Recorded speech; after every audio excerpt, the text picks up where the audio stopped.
இறக்குமதியாகும் வாகனங்களுக்கான வரி விதிப்பு வெளியிடப்பட்ட விசேட வர்த்தமானி 2025 முதல் 9 நாட்களில் வந்து குவிந்த சுற்றுலா பயணிகள் பதறுகின்றது அனுர அரசு மொட்டுக்கட்சி விளாசல். சீனாவில் பரவும் HMPV வைரஸ் அண்டை நாடுகளில் அதிகரித்துள்ள பாதிப்பு எண்ணிக்கை. பசிலுக்கு எதிரான நகர்வுகள் ஆரம்பம், விரைவில் சிக்கலாம். சிறந்த சுற்றுலா தலமாக தென்னிலங்கை கடற்கரை தெரிவு. வடகொரியாவிலிருந்து வெளியேறிய பெண் கூறிய அதிர்ச்சி தகவல். கனடாவின் புதிய பிரதமர் யார்? வெளியாக உள்ள அறிவிப்பு. பிப்ரவரி மாதம் முதல் இறக்குமதி செய்யப்படும் வாகனங்களுக்கான இறக்குமதி வரி சதவீதத்தை அரசாங்கம் விசேட வர்த்தமானி அறிவித்தலூடாக வெளியிட்டுள்ளது. நிதி அமைச்சர் என்ற வகையில் ஜனாதிபதி அன்றகுமார திசாநாயக்கவினால் வெளியிடப்பட்டுள்ள இந்த வர்த்தமானி இன்று முதல் நடைமுறைக்கு வரும் வகையில் வெளியிடப்பட்டுள்ளது.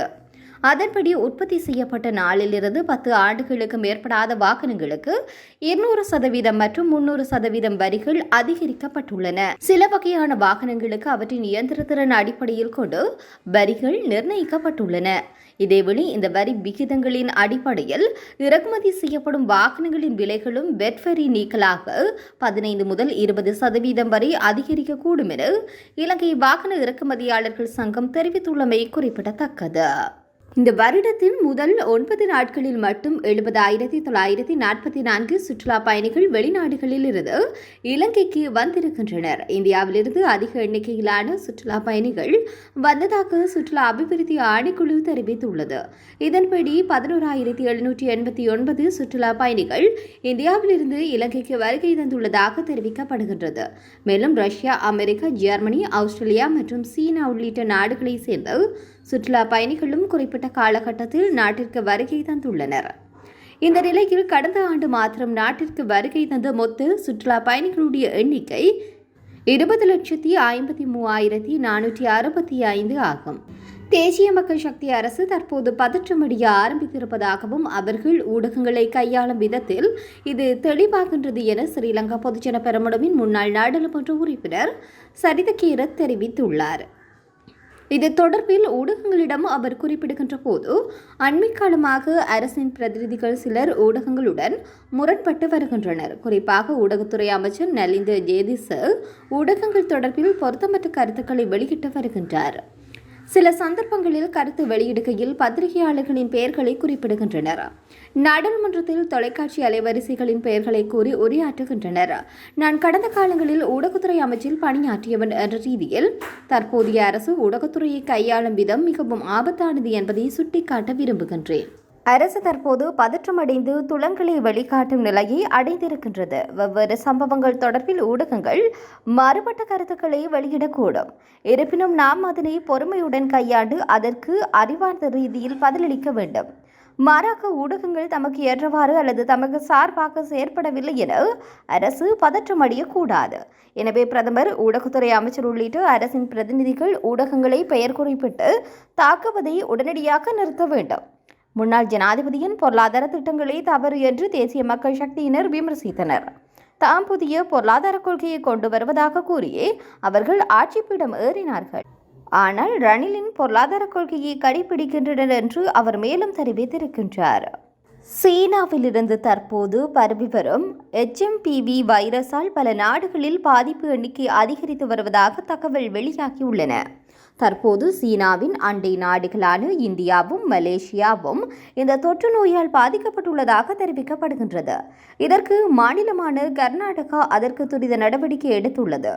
HMPV அறிகுறிகள் தென்பட்டால் பொது இடங்களுக்கு செல்வதை தவிர்க்குமாறு மக்களுக்கு அறிவுறுத்தியுள்ளது. மேலும் 3 பாதிக்கப்பட்டுள்ளதாக உறுதி செய்யப்பட்ட நிலையில் கூட்ட நெரிசலான பகுதிகளில் முகக்கவசங்களை அணியவும் வலியுறுத்தப்பட்டுள்ளது. இது கோவிட் வைரஸ் போன்று அபாயகரமானது அல்ல என்று நிபுணர்கள் கூறினாலும் பிரித்தானியாவில் இந்த வைரஸ் பாதிப்பு எண்ணிக்கை அதிகரித்துள்ளது. இந்த வைரஸ் முதலில் 2001ஆம் ஆண்டு நெதர்லாந்தில் அடையாளம் காணப்பட்டுள்ளது. இது உலகளவில் ஒரு பொதுவான நோய். சளி, இருமல், காய்ச்சல், மூக்கடைப்பு மற்றும் மூச்சு திணறல் போன்ற அடிப்படை அறிகுறிகளுடன் காணப்படலாம். ஆனால் பாதிக்கப்பட்டவர்களுடைய நோய் எதிர்ப்பு நிலையை பொறுத்து தீவிரமடையலாம் என்றும் மரணம் ஏற்படவும் காரணமாகலாம் என்றும் சுகாதார நிபுணர்கள் எச்சரிக்கை விடுத்துள்ளனர். பிரித்தானியாவில் கடந்த ஆண்டு அக்டோபர் மாதம், டிசம்பர் மாதங்களை ஒப்பிடுகையில் பாதிப்பு எண்ணிக்கை 4.15% அதிகரித்துள்ளதாகவே கூறப்படுகின்றமை குறிப்பிடத்தக்கது. முன்னாள் அமைச்சர் பசில் ராஜபக்ச தொடர்பான விசாரணைகள் தற்போது மிகவும் ரகசியமான முறையில் தீவிரமாக முன்னெடுக்கப்பட்டு வருவதாக அறிய முடிகின்றது. பசில் ராஜபக்சவின் சொத்துக்கள், அவற்றின் முதலீடு செய்துள்ள இடங்கள், சேமிப்புகள், வீடு உள்ளிட்ட அசையா சொத்துக்கள் குறித்து புலனாய்வு பிரிவினர் மிக தீவிரமான தகவல்களை சேகரிக்க தொடங்கியுள்ளதாக தகவல் வெளியாகியுள்ளன. இதன் ஒரு கட்டமாக பசில் ராஜபக்சவுடன் கடந்த காலங்களில் நெருக்கமாக செயற்பட்ட வர்த்தகத்துறையினர், முக்கிய அதிகாரிகள் போன்றோரிடம் அண்மை காலமாக விசாரணைகள் மேற்கொள்ளப்பட்டு வாக்குமூலங்கள் பெறப்பட்டுள்ளன. இந்த நிலையில் சர்வதேச பிடியாணை பெறக்கூடிய வகையில் மிக விரைவில் பசில் ராஜபக்சவிற்கு எதிரான நீதிமன்றத்தில் வழக்கொன்றை தொடுப்பதற்கான ஆவணங்கள் சேகரிக்கப்பட்டுள்ளதாக தெரிய வருகின்றது. அண்மையில் சட்டமா அதிபருடனான சந்திப்பின் போது ஜனாதிபதி அனுகுமார திசாநாயக்க இந்த விடயம் குறித்து முக்கியமாக கேட்டறிந்து கொண்டதாகவும் தகவல் தெரிவிக்கின்றன.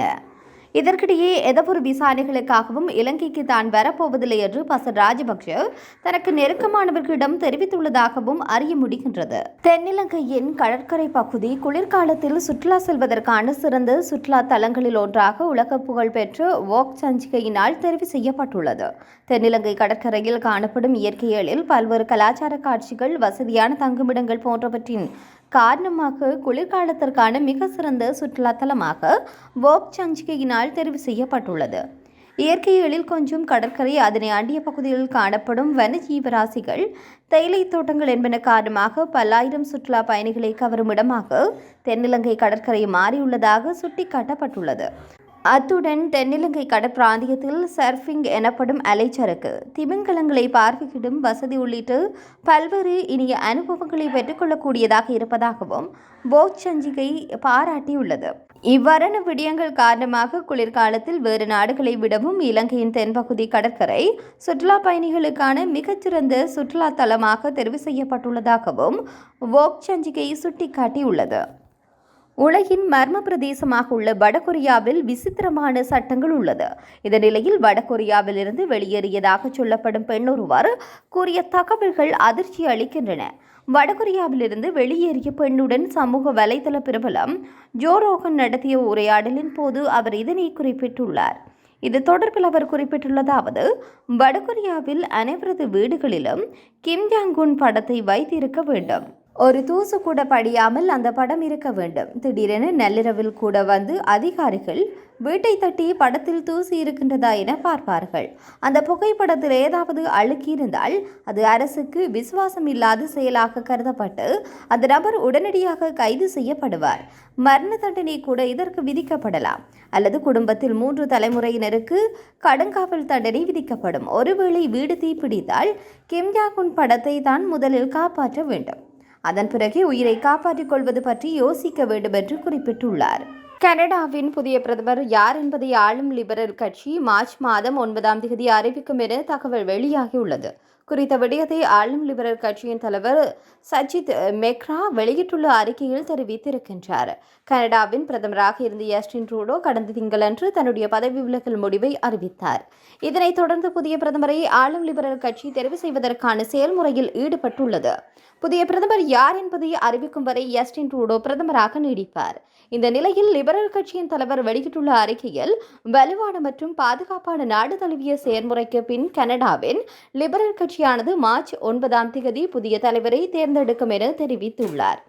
தற்போது தெரிவு செய்யப்படும் பிரதமர் கனடா வரலாற்றிலேயே மிக குறைந்த காலம் பதவியில் இருந்து பிரதமராக அறிவிக்கப்படுவார் என்பதும் குறிப்பிடத்தக்கது.